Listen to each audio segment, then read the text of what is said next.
Time for chores. Cows are hungry. Today, I need my microphone on, don't I? So I got this all cleaned up, put back together. I got the timing marks that I made on the splines for this shaft and the fork, so they went together in the same spot.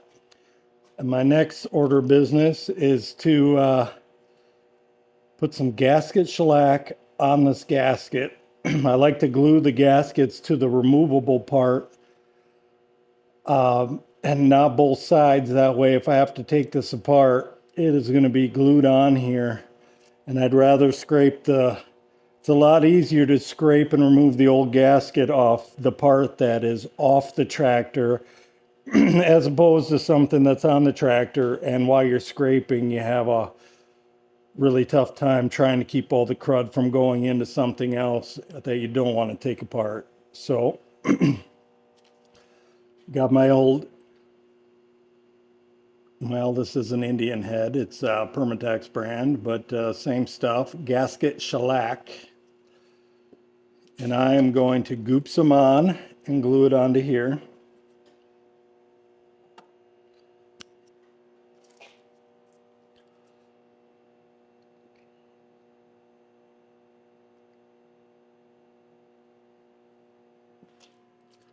Just gonna spread it on with the applicator. Nice wet coating. Stuff is pretty thick and pretty sticky, and it does dry really hard. And the gasket, once you got everything clean, the gasket won't leak on this side. There we go. It's all nasty. And then let's see. I'm going to take some grease and grease the other end of the gasket to help it seal. And that way also, if I do have to take this apart for any reason, anytime near future, the gasket will be glued on and should be removable.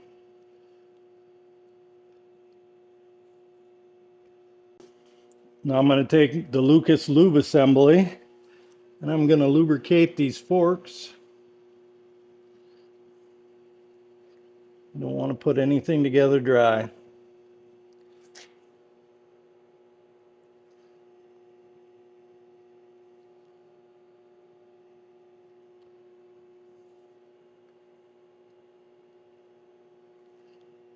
There we go.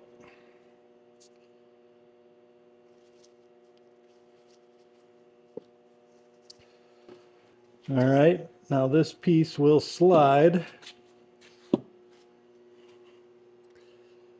I'm going to line up the forks with the groove in the pulley. Make sure I got it in there.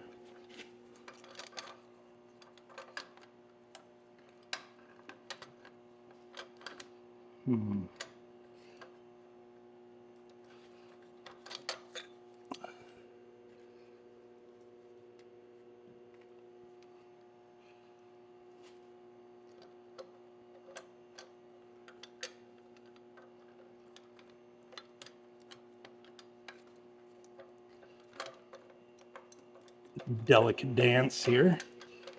I want to go. All right, I did move the gasket a little bit, not too much. I'm going to run the bolt in one hole, get it started.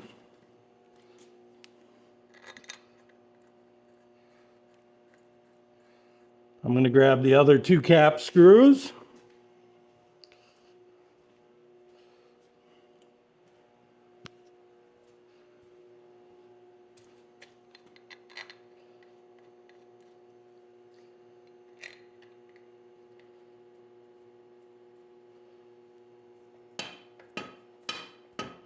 Oh yeah, we got her now, boys.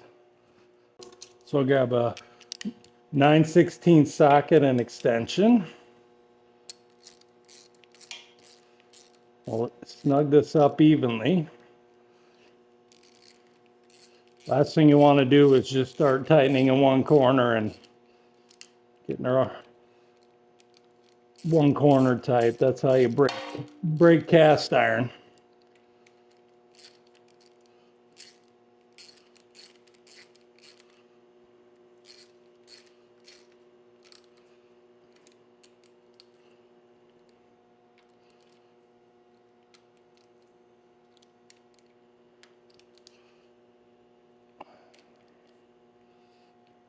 Nice and easy.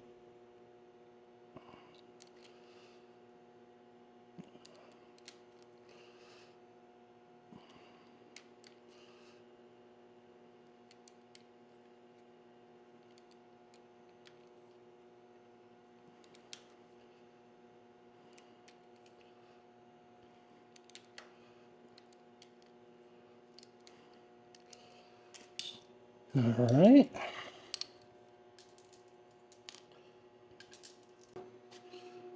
Pick up the clutch lever and try and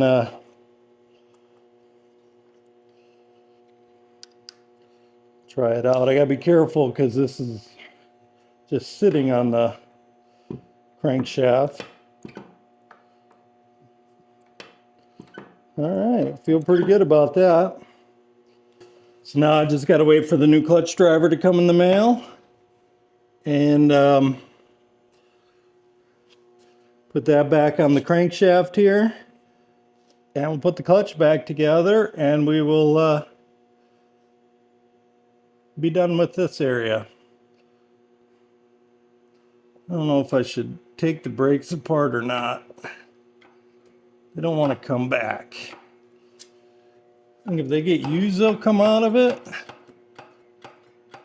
The only way to take it apart is to remove the brake housing. Sure, it just needs to be cleaned up and lubricated in there. Both sides do that. I'll probably do that just because I'm here. Yeah, this works good. I'm real pleased. Well, we got her all cleaned up. And the clutch pulleys, just waiting on the new part so we can go back together.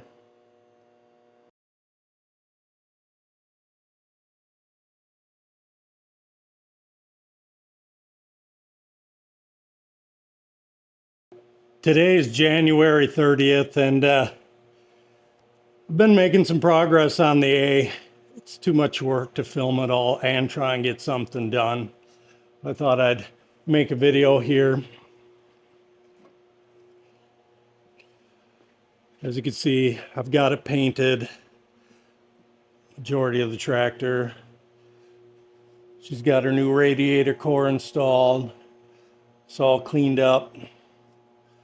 You can see how it was all full of gunk and rusted and pitted to cast iron. It's all cleaned up, painted.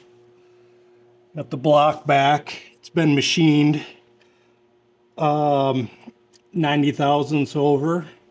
I had a heck of a time finding rings for the pistons because they're 1/4 inch rings. They are literally 1/4 of an inch. So you can see here. And it's been really hard to find them. The early style days and unstyled days, this is an early styled one, seem to give a lot of problems. Are hard to find those rings. Let me grab a light here.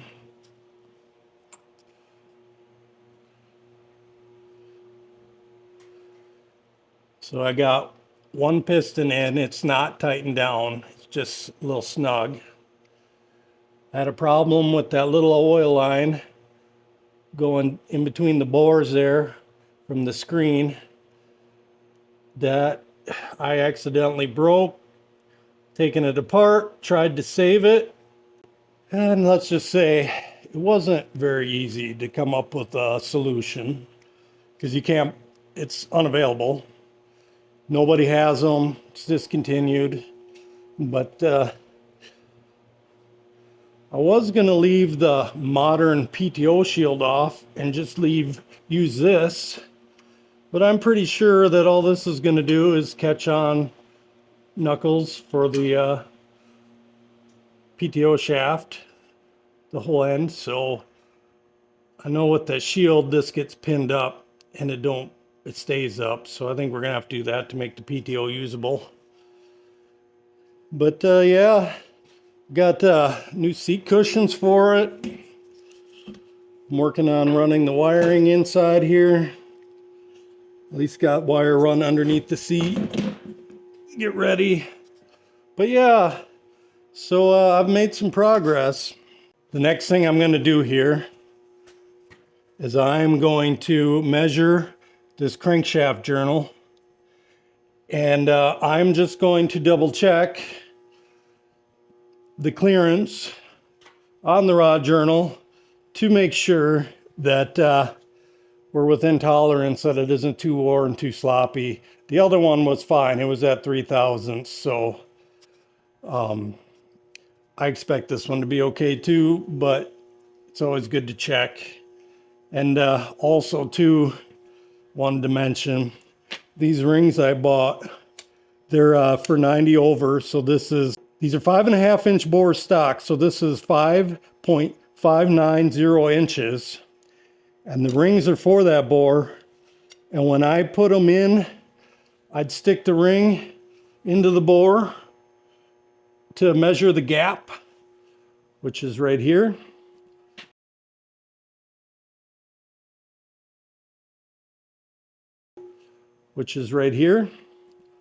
And they would touch. They would fit in there, but they would touch. The book says like 35 to 50 thousandths gap. But I know the old ones were at, they were like 85 or 86. I forget.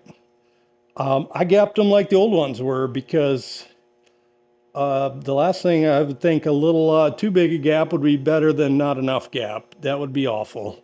They would bust and ruin this. As you can see, this here has been welded. It was cracked here and here. They were all cracked. It's been welded and machined. I know the blocks, so there's sleeves. You can see it. It's been sleeved. There's cracks down in here. You can see the water passages are now clean and really nice. But yeah, so I'm going to get my 2 to 3 inch micrometer, because I believe the connecting rod journals are 2 inches and 95 thousandths, just barely big enough for a 3-inch micrometer. So here we have the IT shop manual for an A. And I want, let's see, engine, connecting rods and bearings, paragraph 91 for an A.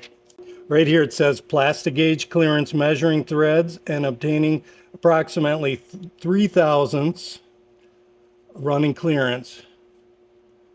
It says check the crankshaft among the diameters below, and we're at 2 inches 999 thousandths. We got an A, installing connecting rods and caps with numbers facing up.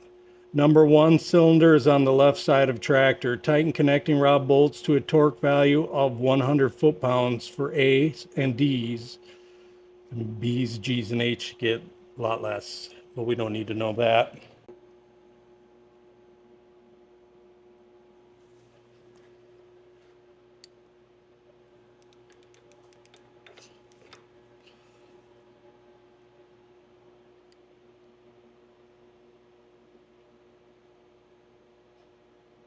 This is a long ways to go.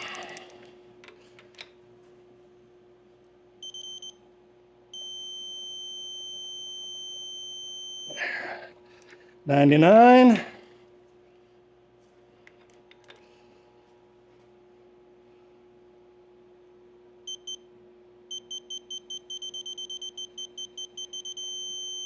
There we go.